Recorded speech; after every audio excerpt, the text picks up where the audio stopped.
First and foremost, what I really like to do, though, is thank, whether you're a student in this room, whether you've been in broadcasting journalism for, I see Mike Mahon at the back, for about 100 years, those of you who have been around the block a lot, or you're brand new, thank you for being here. What I think this does is just, it invigorates like the passion and love for Drake women's basketball. So thank you for being here first and foremost. I know, I was a little disappointed when I walked in because our team didn't beat me in here, but thank goodness they didn't stand up, but I love the fact that they clap when I come in a room. We haven't done that yet in practice, but I could definitely get used to that. So, but without further ado, I'd love to talk about what's coming up for this 24-25 season. We have a lot of things to really be excited about. Drake women's basketball not only has a storied tradition of success, but what we're going to continue to celebrate this year is we're putting on the 50th celebration of Drake women's basketball. Very, very proud and excited to be a part of this place. But it's never been about one person. It's never been about one story. It's been a conglomeration of so many people, so many special coaches, so many special moments that have really made up, like I said, the rich, rich tradition of success. And I am so proud. I mean, really, you think about it, 4 years ago, stood up here to be named the Susie Glazier-Burt head coach. It's so surreal. It is so surreal, and I would not want to be anywhere else. I love this place. So, talking about loving this place, you got to make sure that you love your players. And so I want to talk about a little bit what this season brings for us. Not only is the 50th celebration, but we return nine players. If you talked about 9 players, we have 9 returners. And then you go on to really 4 additions to our program. Those 4 additions include 3 freshmen and then a transfer student in Abby Alsma, who joins us from Illinois State University. I'm happy to go through each and every player. I have a strong feeling a lot of the questions that I'm going to field are going to be a lot about players that are on our team. But I'd love to talk about overall what you're going to see this year, is a whole lot of energy, a whole lot of pace, a whole lot of excitement, and ultimately what it all comes down to is you got to love the game. And what you're going to see is 13 women out there absolutely positively loving the game. So proud to be here at Drake, and I would love to open this for any questions that anybody might have. Yeah.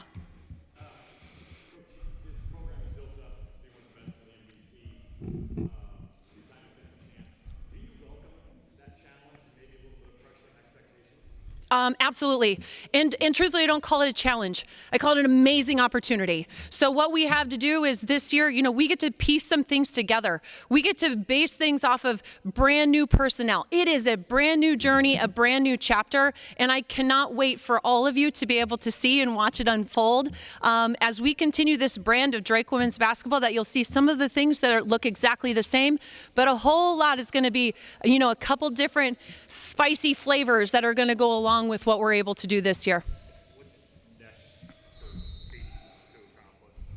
What's next for Katie to accomplish? Well, as you've seen, she just got a new accolade, being named for the 2nd year to the Becky Hammons Mid-Major Player of the Year. I think, in all honesty, I didn't know that Katie Dinnebeer could get more competitive, but I think one of the things that our coaching staff and really everybody in our program has watched this year, she's come back even more competitive. And so what I think that does is just inspires everybody around her. There's 13 of us. And so Katie is one of those. And the best part about Katie is Katie values every person on her team. And ultimately what she does is make everybody around her better.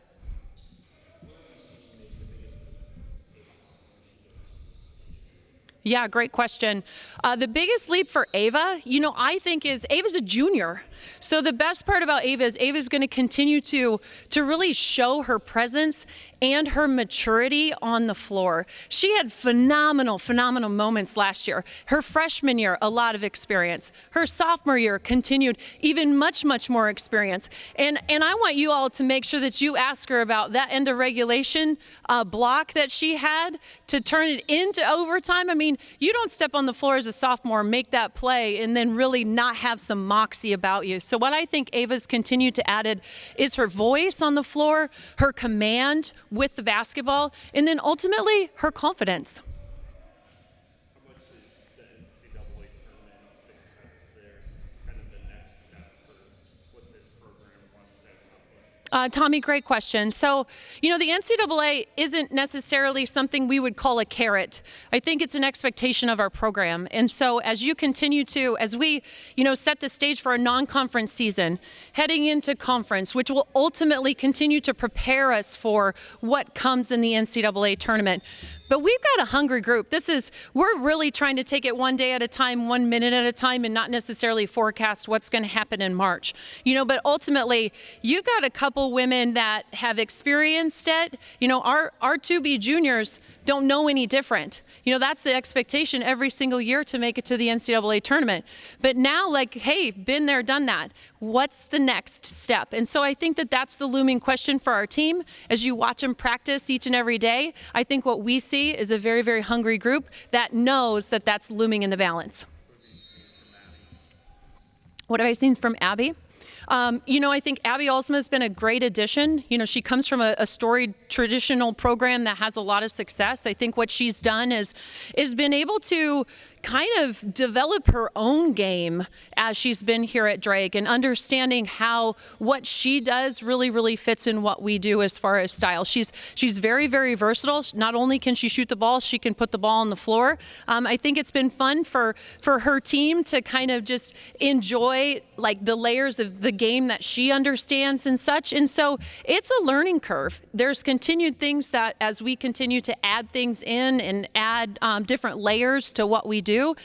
Abby's just in the moment right now of soaking it all in. But I do think she's going to continue to impact this team. When you built the program up to where it is and conference titles, do you sense there's some expectations that the players maybe put on themselves that they feel like they need to keep this program at a certain level? Absolutely. I do. I think what that goes is over 50 years you've had the opportunity to be able to see that. And I think what these women, are able to do is not only in their confidence level, but what you see is the pride and loyalty that they have to Drake University and making this an extremely special place. But where I think as a coaching staff where we see that is when there's balls bouncing in the gym and nobody's in here, where they're working on their craft continued, where, it might be an additional 30-minute film session that they're requesting. It's just additional stuff where they know that they've got to continue to raise the level of what they do, because if they do that individually, it's going to make the person to their right and the person to their left that much better.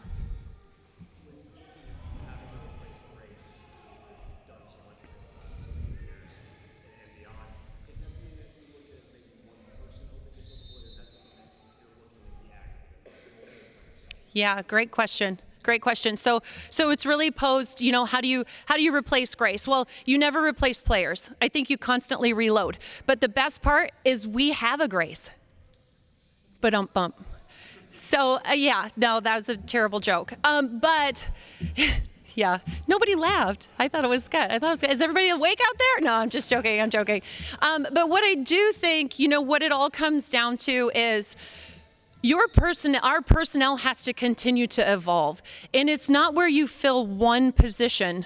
You play the best players every given moment because what they do is special. So you're going to see us do some different things. It's not necessarily about what Graceburg did or didn't.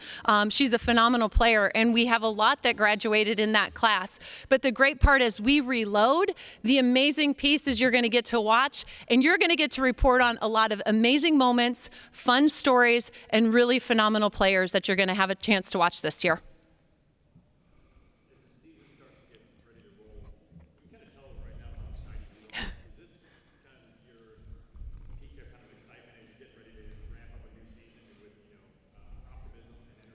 Yeah, I woke up like this. I mean, back to really like the opening statement, like there's no better place to be than Drake. Like you get a chance to walk in this gym. You get a chance to walk in the Knapp Center. Like Drake women's basketball it's so special. It's so unique. And then when you have the opportunity not only to work with the coaching staff that I have just the privilege to be surrounded by on a daily basis, but then to be able to coach 13 women who are driven, who are focused, who want to make something better than it's ever been. Of course I'm positive. Of course I'm optimistic, and just can't wait for that next moment to happen. And that next moment is not November 4th when we kick off our first game. Our next moment is this afternoon when we have the opportunity to be back in the gym together. And then our next moment after that is practice tomorrow. So that's where we really try to continue to keep our focus. You were hired your freshman class a year ago. How about as sophomore? What have you seen in the development of the group? Yeah, well, phenomenal things. I think all like two of the three. So as far as with Brooklyn Daly and Shannon Fornshell having the opportunity to garner and figure out a way to find themselves on the floor, I think they've done a really nice job. Emily Christensen, if you come to practice, Emily doesn't miss. I mean, Emily is like the sharpshooter of sharpshooters. Our team understands. If there's a wide open shot, Emily's going to knock it down. So I think, Larry, what I've seen over the course of the summer is as we step back into practice this fall, it's just a continued that experience. Now, how fast can they get really, really comfortable in diving into the chemistry and the different team that we have this year? So extremely still excited about what they've added to their game, excited about what they've continued to do and raise the level of competition each and every day in practice. And I can't wait to watch what they can share and navigate through this year as well.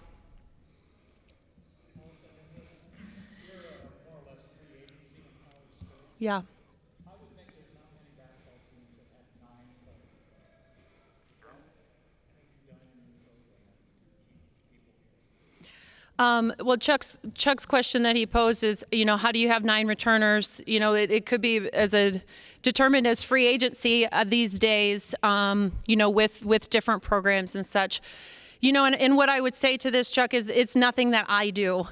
If this program were about Allison Pohlman, then guess what? We'd have a lot of work to do. This program is about a feel. It's about a culture. It's about doing something that's bigger than yourself. And so what I think really ties our women to Drake University is not only do they get to score 80 points a game, okay, but they get to do it with their best friends. They get to play a really, really fun style. And we are Des Moines' hometown team. Look at this group. This is phenomenal. It's phenomenal to have this many people come out and continue to support. And guess what? We're going to have a number of sellouts this year. And there's a reason for that. There's a reason people are going to want to come and watch this team play.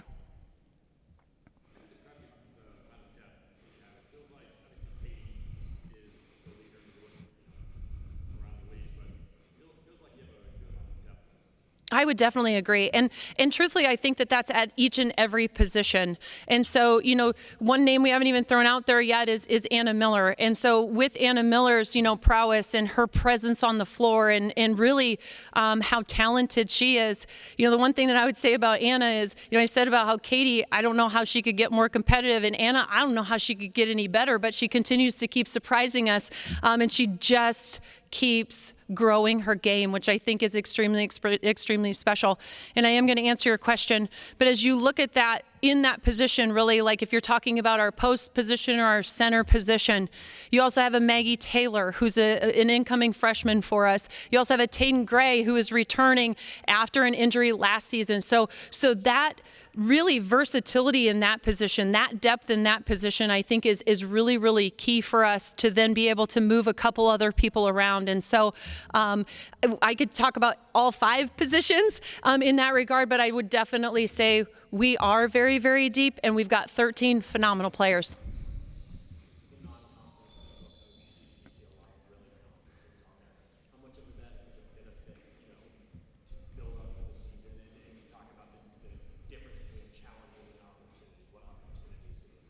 Well, we have a ton of opportunities, which start on October 27th, where we're playing UNO, so another Division I opponent in an exhibition game. So I think, the season starts there ultimately for us to be able to step on the floor with a quality opponent.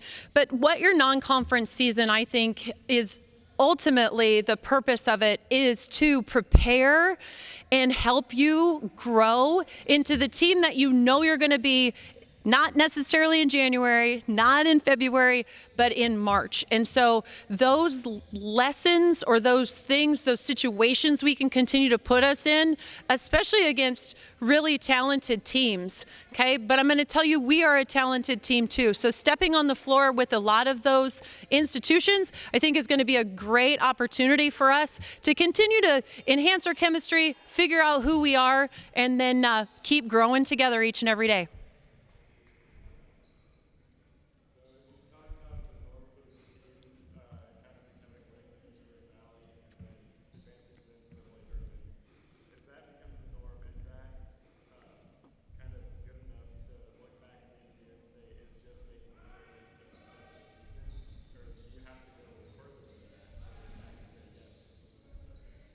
Yeah, so Kyle? Yep, thank you for your question. So Kyle's question that he posed is, winning back-to-back championships and really getting to the NCAA tournament, is that the epic move? Is that where you want to land? And I would definitely say no. I would say that if you look up here, as you've seen the tradition of Drake women's basketball, finding your way into, whether it's winning a game or finding your way into the Sweet 16, it is not uncommon here. It has definitely been done, and I think that those are the things that dangle. Those are the things I think that continue to inspire our women every single day to step on this floor, to step out in the NAP Center, and to want to be better. It is definitely an expectation to do those things. But I think as we continue to grow as a group and grow more together, I think our group definitely has our sights set on something a little bit more special this year.